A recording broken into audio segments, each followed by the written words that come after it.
Good morning. This is John Raymond from Access IT Group, and I'd like to welcome you to the Access IT Ransomware Roundtable with our own Access IT security team and featuring Tyler Cohen Wood. Just a few comments before we begin. We will be having an initial presentation by Tyler, and then we'll be pivoting to a panel discussion. And if you have questions during the panel discussion, please feel free to submit them using the Q&A button at the bottom of your Zoom navigation bar. We will only be able to take about 2 to 3 questions per topic in the interest of time. However, please feel free to list all of your questions, as we will collect them at the end and send out an email with answers to all of them. So, again, welcome, and without further ado, please let me introduce Tyler Cohen Wood. She is a top global cybersecurity influencer with over 20 years of highly technical experience, including 13 of which were spent working for the Department of Defense. She sits on several global advisory boards, such as Global Cybersecurity Association. Tyler is the host of a brand new live talk show called My Connected Life on the Voice of America Network, launching November 3rd to discuss all of the latest cybersecurity hot button issues. As a keynote speaker, author, national security expert, and overall cyber authority, she's relied upon to provide unique insight into cyber threats, cyber warfare, mitigating cyber risk, national security, and ensuring industries have the tools and knowledge they need to defend themselves in the digital world. She has received many awards, such as Top 10 Cybersecurity Keynote Speakers in Analytica's 2021 report, Who's Who in Cybersecurity, and the Top Influencers and Brands, Cybercrime Magazine's Top 30 Cybersecurity Experts to Follow in 2021. She was also listed as the top 50 women in tech influencers to follow in 2021. At this time, please let me welcome Tyler Cohen Wood. Tyler? Well, first off, thank you so much for having me. I'm really excited to be here and talking about this topic. Ransomware and cybersecurity have become the #1 issue affecting all of us, because everything that we do, everything that we have is connected.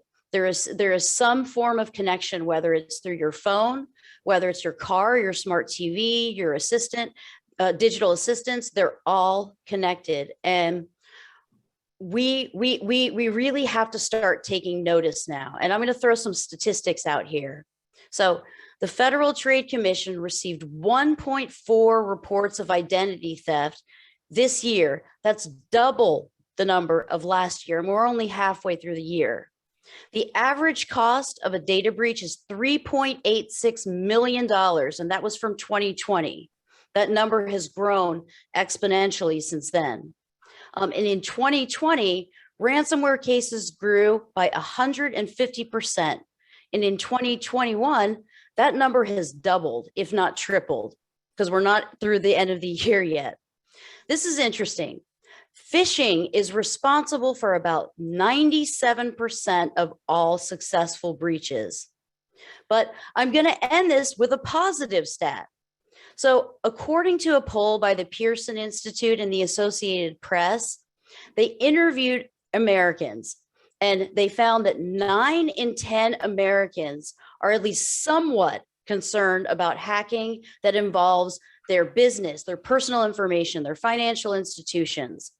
Even better, about 2/3 of those people say they are extremely concerned. So people are taking cybersecurity seriously now, because we have to, with the SolarWinds attacks, Colonial Pipeline, JBS, I could continue on and on.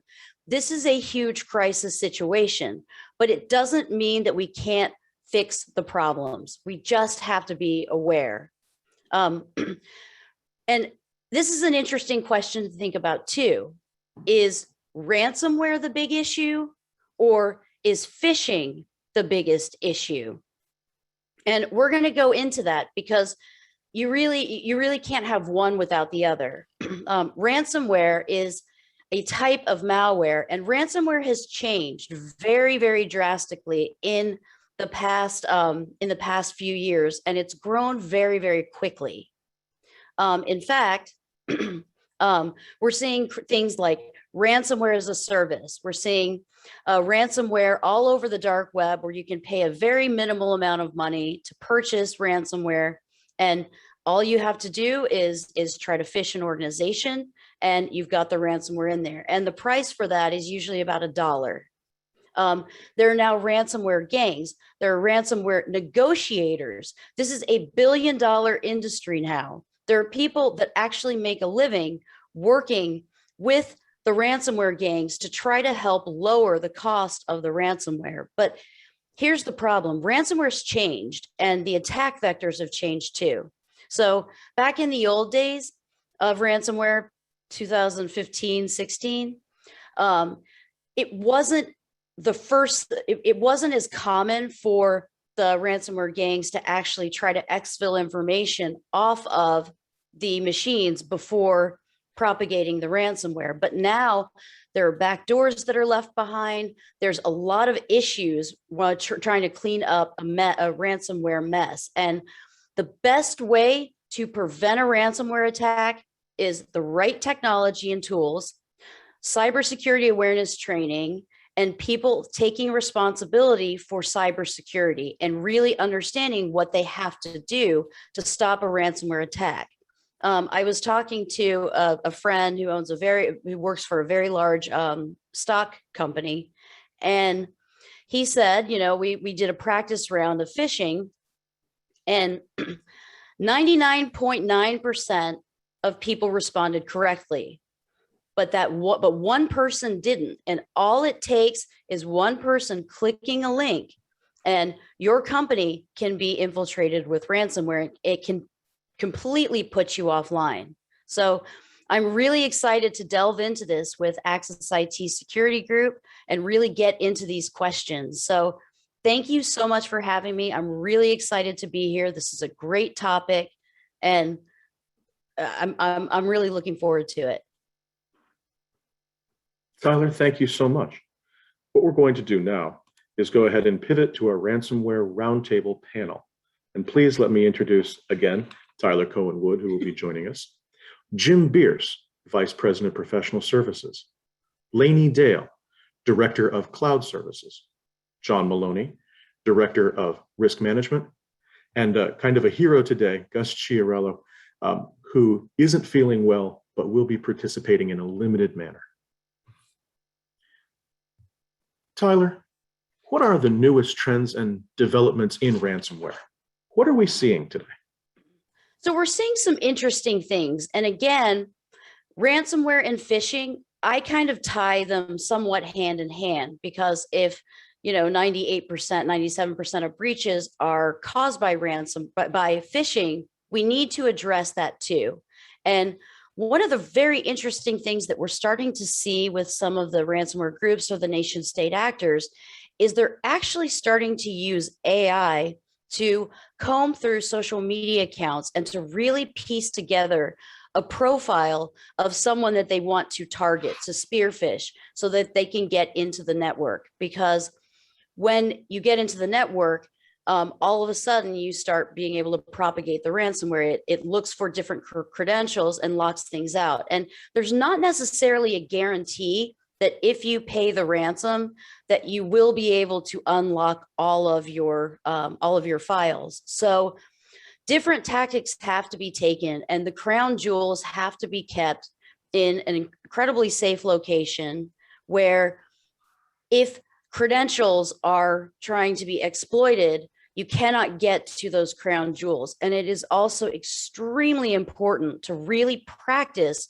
ransomware and make sure that every employee knows exactly what to do if their machine starts to show the ransomware signs. And you'll know whether it's on your phone, your work phone, your personal phone, your work laptop, your work TV, any type of device is susceptible to ransomware. And, it's interesting too, because we're seeing that hospitals and the healthcare industry is one of the largest hit targets. And the reason for that is because usually if the hospitals are not set up in a way to protect themselves and get themselves back online, they have to pay the ransom because they have to get their patient, they have to get their services back online, and they have to know what each patient has. And one of the things that I think about a lot, and this is something that's very concerning, I have not heard of this happening yet, but we often think of attacks as the attackers exfiltrating data off of your crown jewels off of the machine. But we don't always think about hackers manipulating data. And if you're in a hospital situation, there is the potential to actually change the information. So you may have a patient with diabetes. All of a sudden, you put that patient, they have hypoglycemia, and the treatment is going to be completely different. And it's only a matter of time before ransomware actually kills somebody because of this type of negligence. So this is such an important thing. We're seeing a lot of new trends. The hackers are getting better, but we're getting better too. And that statistic that I talked about earlier on, where 2/3 of Americans are very concerned about cybersecurity. That is awareness. That is people that are starting to take notice, and they are taking the situation very seriously. And this is a good thing. And this is why I feel very positive about where we're heading in terms of ransomware and cybersecurity, because there's a lot of changes that are going on. There's a lot of new technologies that are emerging to really help us with these problems. But again, it's not just the technology that will solve the problems. It is awareness, and it is cybersecurity awareness training that is done in a way that makes sense to people. And at the end of the day, I believe that within the next couple of years, every single job position will have a responsibility as understanding cybersecurity, because that's the point. That's where we are now, and it has to be part of everybody's job. Excellent. Tyler, you've kind of likened that to an arms race. We do have a question from the audience. Are these ransomware and hacking groups ever prosecuted? Does anyone ever recover their ransom if they paid it? That is a great question. And the answer to that question is yes, sometimes. We saw there was the Nifty Gateway hack, which was dealing with cryptocurrencies and NFTs. Well, the FBI was actually able to recover some of the stolen money from that particular event and return it to the owners. The law enforcement is taking this very, very seriously, and they are actually going after these ransomware gangs, and they are working to get back the funding. So it's really a combination. It's not just us, the average person that is really standing up and taking notice, but the government and governments all over the world are taking notice too, and they're doing something about it, and they are working together. And this is another thing that I'm very positive about, because when you see that money is being recovered or ransomware gangs all over the world are being prosecuted, that's a really good sign for us. Thank you.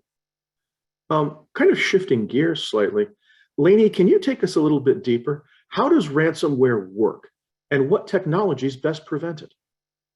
Yeah, ransomware at its core works by, it's a piece of malware that gets installed on a computer, and then it starts encrypting files. And it spreads to everything it can touch. So if you're connected to a SharePoint share, or you're connected to another drive, a network drive, it spreads out to that, and it starts spreading through the environment. And then if you want those files back, you're going to pay some money to get those back. And in general, if you pay, you do get your files back. But there are lots of ways you can protect against ransomware. Technologies that do network segmentation, or simple like antivirus that sees a ransomware before it hits the device, work really well. But Tyler kind of hit on what I think is more important, and that is the non-technology prevention. So training people, right? Training people not to click links that they don't understand, or they aren't aware, aren't familiar with, rather. Teaching people how to react to a ransomware event.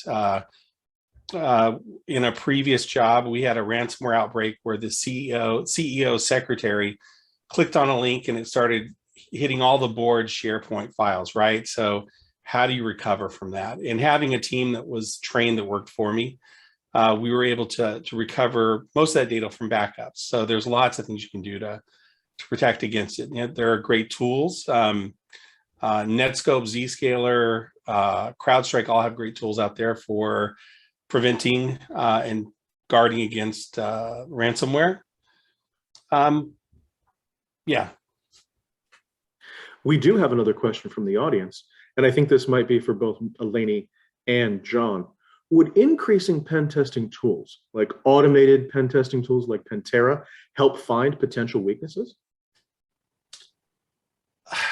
I don't know that that would, in the case of ransomware, find weaknesses. Certainly there are things that it would find, such as open ports that maybe you want to protect the ransomware could spread from. But if you think about the way you get infiltration, it's more user-based, right? So I phish you and send you a link. You click that link, download something, and that has the malware in it. So I think it's a different than pen testing. It's more almost social engineering that's going to find those weaknesses. Yeah, and I agree with everything you said, Laney. And you know, pen testing is part of a piece of the puzzle.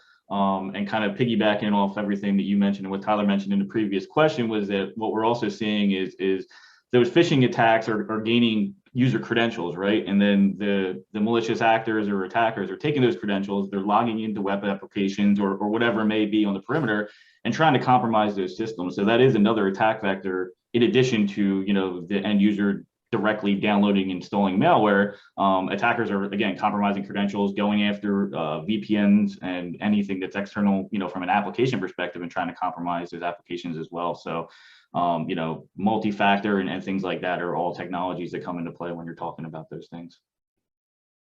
We have another question from the audience, and it's one of those corporate catch-22s. A common way into the org is spear phishing using LinkedIn to pick a prime target.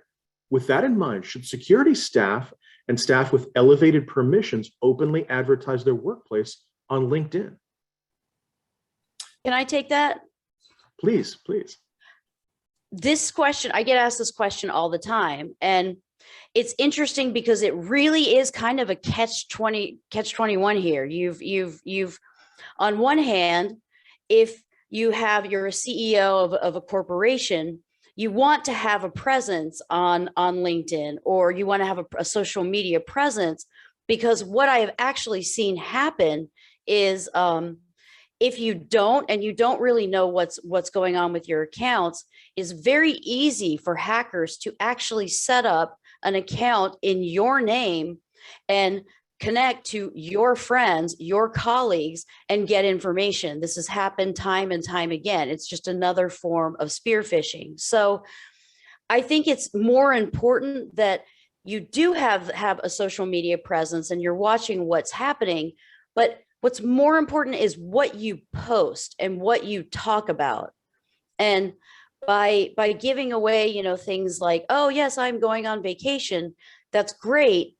But at the same time, it also can open you up to hackers. So you want to kind of limit the personal information or information that would give a hacker a pattern of life on you. Because for attacks like BEC, business email compromise, this is an interesting attack where, and it really works. It works very well usually, where the hacker will pretend to be the CEO and they'll target the finance people and say, hey, I need you to wire this money to this account right away. And it works. This works very often. And there are very simple, non-technical things that you can do to stop that in its tracks. It's very simple. You have a code word. You never put the code word in email. You all just know it, because then the finance person could say to the CEO, they could ask her, they could say, okay, well, what's the code word? And if they don't know the code word, this is BEC. So it's really taking these tactics and really thinking about what you're putting out there about yourself and what you're posting, because you don't want to not have a presence, because you could have someone create a presence for you, but you want to be careful about what you post and what you're talking about. And if I could jump in and kind of add to that. So we had a recent client in the pharmaceutical space where they've got one of their security folks profile posted on LinkedIn along with all of the technologies that he supports, right? So that's giving, excuse me, that's giving the attackers a good idea, not just of his expertise, but also profiles of the organization as well as potential risks to the organization. So, you know, coming from financial services prior to joining the professional services side of the industry, there were policies in place on what you were allowed to post on your social media profiles. A lot of organizations don't define that today, and that is potentially a gap in terms of not just posting your title or your role in an organization, but what you are actually supporting. Using Tyler's example, the spear phishing in terms of trying to trigger financial payments, I've investigated those types of issues, working with an oil and gas client probably 3 years ago now. Their supply chain was attacked, both for ransomware as well as general phishing attacks. The supply chain, the provider from the supply chain, basically released information or information was stolen about their org structure. Attackers were then able to use that information in addition to requesting a ransom for the encrypted data. They were also able to use that information to then attack a larger organization by pretending to be an executive from the provider. So you do need to consider scenarios like that, where it's not just protecting your data for your own systems, your own business processes, but also how does that impact, you know, your brand outside. That's fascinating. That sounds like a mix of not only individual common sense and the use of proactive tactics like challenge phrases, but also understanding there is a larger corporate community that needs to be insulated, so you're not the foundation of another attack. And just as a point of reference, that one attack, the only reason it was not successful is the person in finance who had received the email tried to trigger the payment, $5 million, excuse me, and she mistyped the bank account number. That's the only reason the attack failed. Wow. There is another question, but we do need to move on to the next topic. We will again gather all of your questions, so please feel free to add them to the Q&A. We'll gather them at the end and send out an email with answers to all of them. But based upon that conversation, it seems like a natural segue. How do you know if your organization has the right people, processes, and policies in place to address the risk posed by ransomware attacks? Lainey, do you have thoughts on that? Yeah, we get asked this a lot by customers, and we have to take a look at practices within the organization. We look at the tools they're using. So for me, that starts with, are you teaching people what to do? Security awareness. Is the, you know, do you have policies and process documents in place that tell the security team what to do when there is an outbreak? To me, that's kind of the fundamental. The next is backups. What are you backing up? Are you backing up important information? People often miss things that are on local laptops, right? So I've got documents that are really important, and we deal with this actually internally.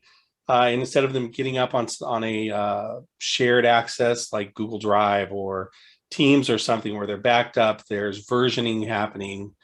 We are limiting to that. So if we have an outbreak, now those files are gone. There's no way to recover them, right? Because that's the other option, is if we do have an outbreak, can we just re-image all the devices and get our data back without paying for it? Keeping systems up to date. What's your process look like for that? You have to walk through all these things with your organization in order to answer that question. There's other things though, like review your port settings, right? So what ports are available? Ransomware typically propagates over RDP and SMB. So what's open there? You know, are we segregating traffic east-west as well as north-south? What are we doing to protect the network? We find a lot of customers have completely flat networks, so they're totally available to have a spreading event. And then, lastly, tools, implementing tools. What tools are you using? Do you have tools that can do network segmentation? Those are the tools that are going to be the most effective. Do you have tools that are looking at files coming into the network? Are you doing pen testing was mentioned earlier? Are you looking at what's exposed to the internet, to John's point? Are you looking at that on a regular basis to see what's available? So then when you start looking at all those things, you start getting a picture of where your organization is, whether you have the right processes, people, tools, policies in place, and then you can start coming up with a plan to address that and remediate it. Thank you. Kind of pivoting, how would one be proactive to develop and test a ransomware recovery plan just to make sure that if a worst case scenario happens, there is some preparation and they're not caught flat-footed? Jim? Well, building off of what Lainey was just describing, one of the big things is knowing what's in your environment. Every organization I've worked with, small organizations and some of the largest organizations in the world, there's not one that can confidently tell me everything that's in their environment. And building an effective asset management plan is kind of crucial, right? So that's one. The other, and I think Tyler used the words before, understanding your crown jewels. What do you truly need to protect in your environment? And then making sure that you define a plan for protecting those assets. Lainey was just talking about having backup strategies in place. Do you test those backup strategies? Can you actually verify that you can recover backed up information? One, I've seen many organizations that do backups for years, and when they finally need them, the backups are corrupted or didn't occur correctly and they never caught it. Two, there have been numerous instances of organizations that have been attacked by ransomware where the backups actually overwrote the backups of the ransomware encrypted data, overwrote the good backups of the raw data because nobody ever tested the backups. So by the time they noticed it, they had already gone through their full backup cycle and written over the old data. So you need to be able to test those types of things. Understanding roles and responsibilities, who is going to be involved in the actual execution of your ransomware recovery plan. Defining the criteria for when you are going to pay or not pay a ransom. So if you look at 2018, I think the average ransom here was around $5,000 per attack. And I know I was working with some hospitals at the time that would get attacked and pay those ransoms. As of last year, the average ransom fee is over $200,000 and climbing. Can your business afford that? We'll touch on it a little bit later, but does your cyber insurance cover that type of thing? You need to be able to answer all of those questions in addition to average downtime, right? And a company that experiences downtime as a result of ransomware, you're looking at 3 to 4 weeks of downtime for a system on average. Half of ransomware attacks infect at least 20 systems in the organization. So you need to understand if you do get attacked. Lainey and John were discussing lateral movement of attackers in the environment. Do you understand how ransomware could spread through your environment? So as ransomware becomes more automated, Tyler was talking about ransomware as a service. As ransomware becomes more automated, it does not require sophisticated attackers to be behind the scenes on a keyboard. So you need to assume that lateral movement is going to occur more frequently when these attacks happen. Can I tag on to that? Mm-hmm. These, Jim, Lainey, John, these are such great responses. I think one of the most important things is to do is to make sure that your employees know exactly what to do if their machine or their one of their devices, their phone, is being attacked with ransomware. If you get a notification and something starts propagating, turn off the laptop, turn off the phone, disable the network card. You do not want this propagating through your network. And if you work from home, I highly recommend that you use the guest networking that is available with pretty much any internet provider that you're going to use. And what happens when you do that is you take the crown jewels, your work devices, and you put them on a different network than your child's computer or the gaming system or the smart TV or the millions of IoT devices that we have. That's just another added layer of protection. But what you don't want to do is take the device that was affected with ransomware that you have turned off successfully so that it cannot propagate. You do not want to bring it into your business and turn it back on. You want to go to IT with it, keep it off, so that they can help you with this particular issue, with the issue, because you do not want it propagating. That's fantastic advice and does dovetail nicely with a question that we have. With many organizations moving to a work from home model, either part or full time, do the risks around ransomware change? Yeah, and I think Tyler just touched on it, right? The fact that most organizations, I found a statistic the other day, I think it was 84% of organizations are going to continue to support a work from home model, even post-COVID. And the mobile devices, a lot of organizations, especially smaller organizations, are using a lot of BYOD devices to support their business. I think 2019, there were over 70,000 or somewhere around 70,000 new ransomware Trojans in 2019. I haven't seen the latest numbers, but you can only imagine that number is going up. So it is going to become more critical for organizations to have a clear BYOD policy. I think Lainey touched on it before. Building zero trust models in your environment. This has been 10 years now. People have been saying this, but there is no perimeter anymore. You cannot assume that you're protected by putting traditional network perimeter controls in your environment. And that's just going to get more difficult as people continue to move to that work from home model. I do think we're going to see a lot of organizations moving more to virtual desktops rather than physical laptops, or allowing people to continue to use their own personal devices at home. But that's going to depend on industry and size of organization. And circling back to something we touched on earlier in reference to a question from the audience, speaking of ransomware tools and technologies which might prevent these scenarios, would OSINT tools like Maltego or the Harvester be beneficial? An open question for the panel. Anybody? I definitely have some opinions on that, but I don't want to dominate the conversation. So yes, those tools are useful, but they're useful when they're correlated with other events that are occurring in your environment. So if you can correlate, Maltego is a great one, right? Maltego gives you a lot of really good information about target devices. You can look at what your organization looks like, or what attackers are seeing about your organization through that tool, because a lot of bad guys use the tool too.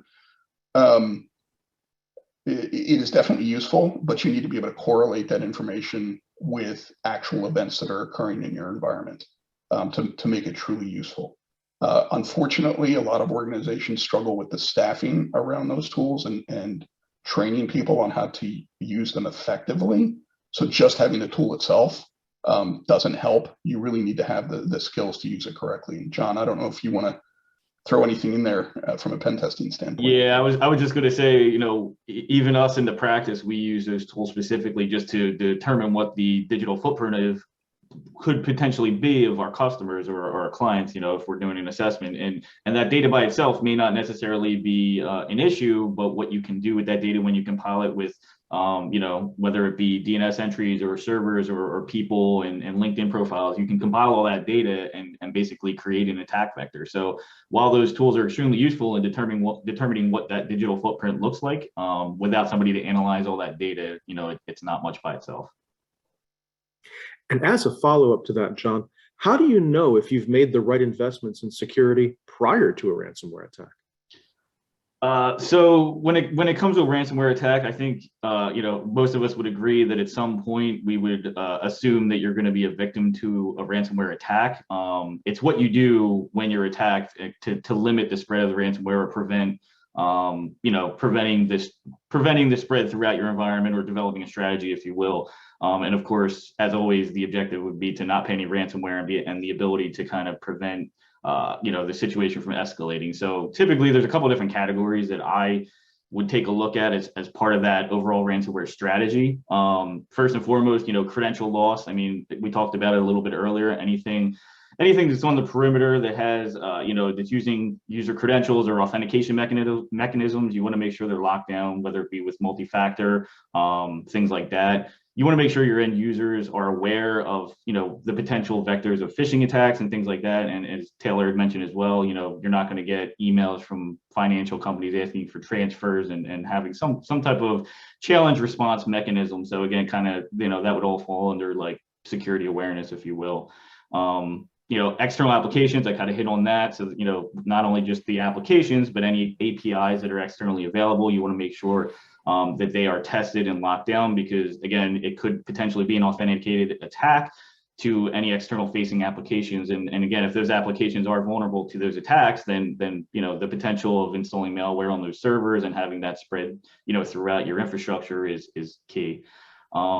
Lainey touched on, network access and segmentation, locking down your users, the least amount of privileges to be productive is always a good way to take a look at that. We talk frequently about the zero trust model. That's always a good, perspective as well. That helps to limit, what an attacker would potentially have access to, or what a ransomware executable may be able to access.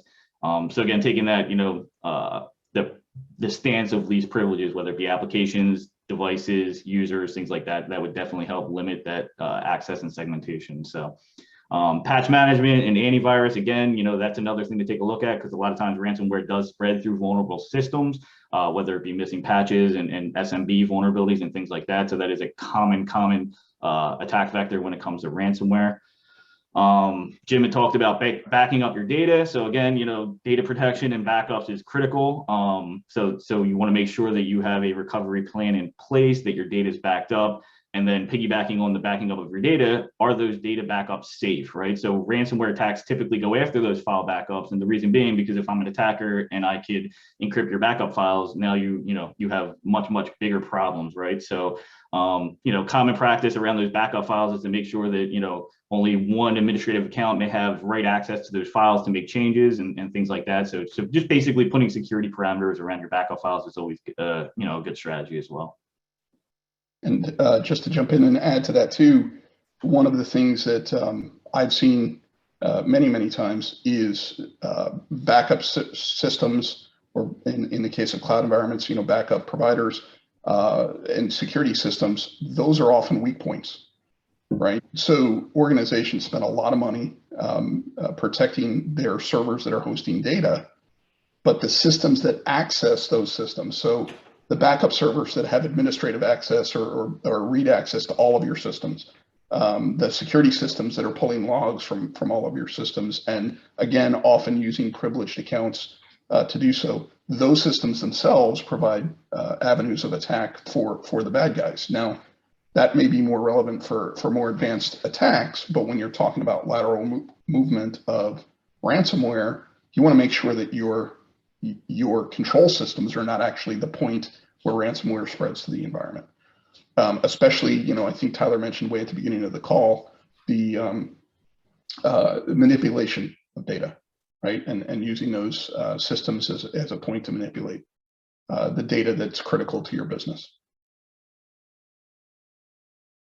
We've spoken a lot about pre-event activities and what you can do to protect yourself or prepare yourself, but Jim, can you talk about the wide-reaching impacts to your business following a successful ransomware attack? Well, I already touched on some of them. So, most organizations this year, I think the largest ransomware payment by an insurance company was $40 million. That's the record so far. I can guarantee those insurance organizations are going to be looking at their clients and putting more strict controls around the terms of those contracts, of those insurance policies. Most organizations, I think I mentioned before, the average downtime from a ransomware event, you're talking about at least 20 systems and 3 to 4 weeks of downtime. For any individual business unit, that could be devastating. For an entire company, that's a catastrophic event. Right, and especially a smaller business, that's going to put you out of business. Yep. I'm so glad you said that, because that doesn't get talked about a lot. But if it's a small business, like you said, this could destroy the business. And when Tyler mentioned before, the healthcare, specifically in healthcare, although energy is obviously another area, and certainly the government, where individual lives are potentially impacted by making systems inoperable or making data unavailable. Those are critical events for most organizations. So I think, again, Tyler mentioned at the beginning of the session, malicious emails, phishing emails are up 600% since COVID started, because people are being attacked both from their personal emails as well as through their business emails.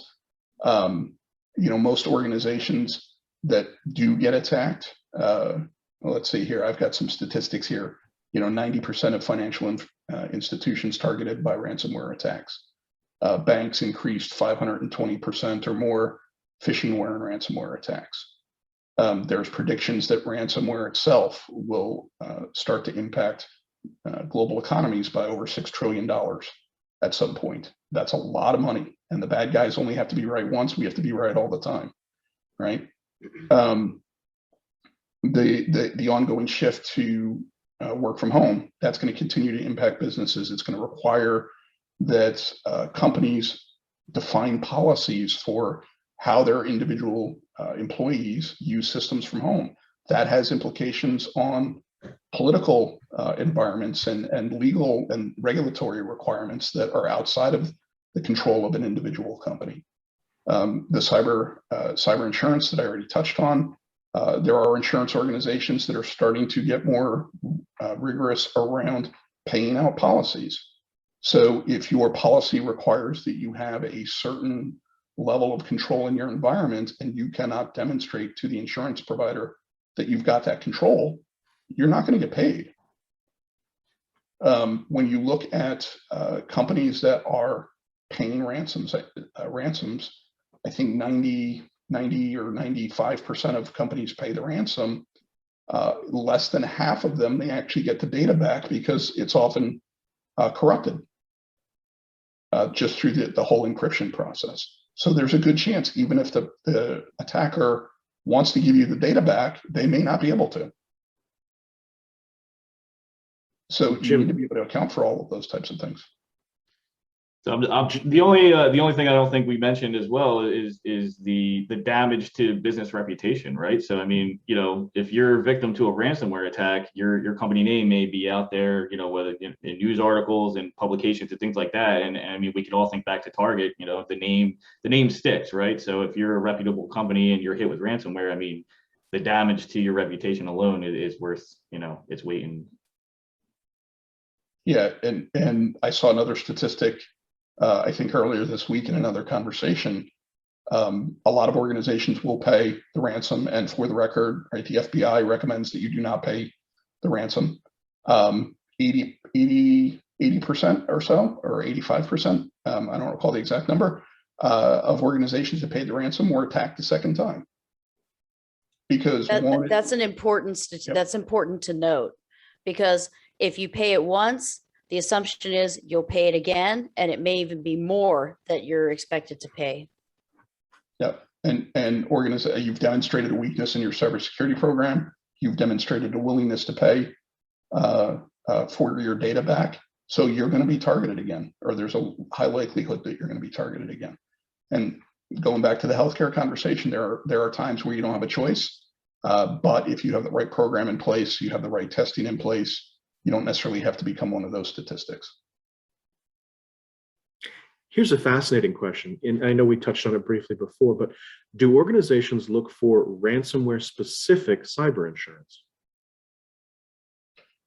So I know there's talk in the insurance industry around ransomware specific riders for insurance.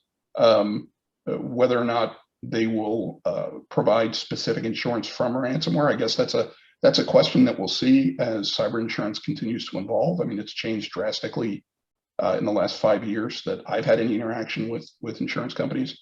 I know organizations are obviously looking for general cyber insurance, and they're certainly worried these days, going back to Tyler's kickoff, the impact of ransomware in their environment. But you need to be very clear, and you need to understand what's in your policies. So regardless of whether the insurance policy is specific to ransomware, you need to truly understand what your policy covers. And Tyler, I don't know if you want to add anything to that one. Well, no, that was so well said. Yeah, you need to know what it covers and what it doesn't, and what you have to do to prove and that you have taken the necessary steps to make sure that that insurance policy does cover you. And also, you want to make sure that it includes, if you offer third-party services to other organizations, you have to make sure that a policy will also cover anything that happens with those third-party organizations as well, because otherwise, that's another vector that could seriously just destroy a small business. It's interesting too, they're starting to offer, and I think this is great. They're starting to offer personal cyber insurance policies. And I think that's actually a really good idea, because you don't know, like I had said at the beginning, identity theft is growing exponentially. So it's not a bad idea to have a cyber insurance policy for you and your family as well as your business. Thank you. This being Cybersecurity Awareness Month, is there anything either on this topic or a broader topic folks from the panel would like to touch on, something they want to make sure it gets out to the public? Can I just add on that quickly? I've been doing this for a very long time.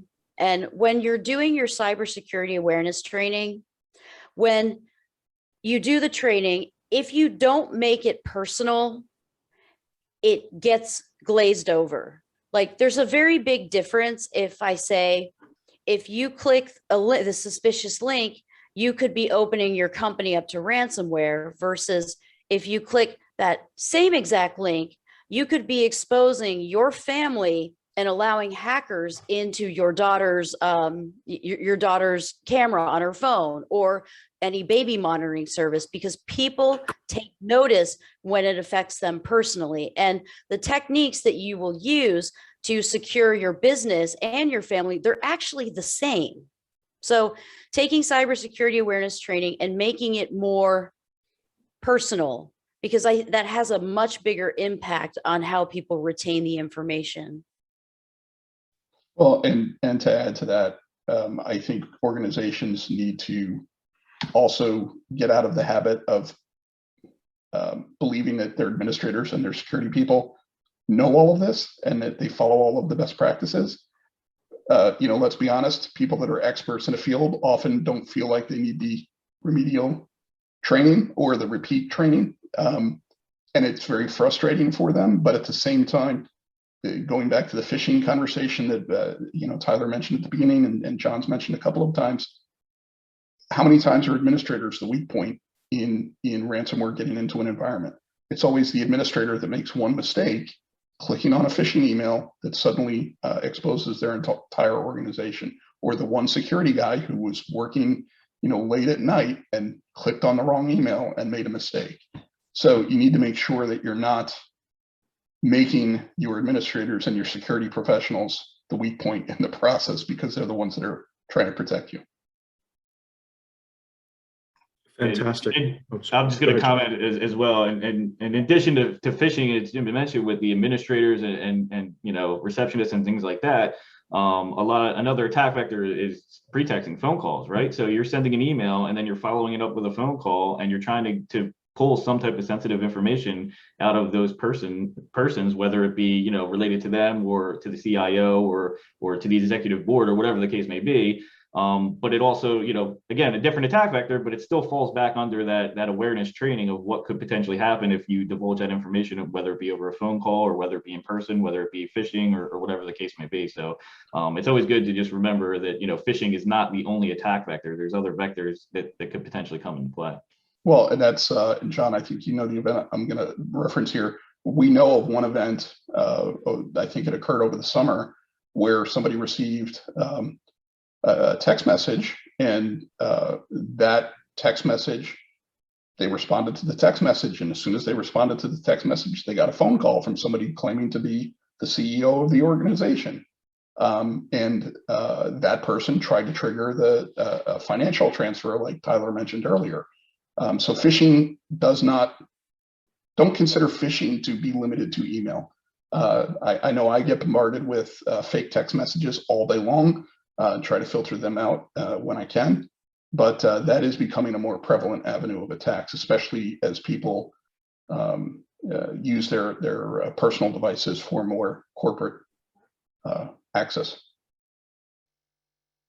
And one of the great ways to insulate your organization or raise awareness is, of course, through Access IT's cybersecurity awareness training. I'd like to thank the members of our panel today: Tyler Cohen Wood, Jim Bierce, John Maloney, Lainey Dale, and Gus Chiarillo. If you do have additional questions, we'd love to hear them. We will be answering those questions and sending that out on a follow-up email. The ways to contact Access IT Group are by our telephone number, our email address, or you can contact us online. Again, ladies and gentlemen, thank you very much for participating in our ransomware roundtable. Be well and have a good day. Thank you. Thank you. Thank you, Tyler. Thank you. Thank you.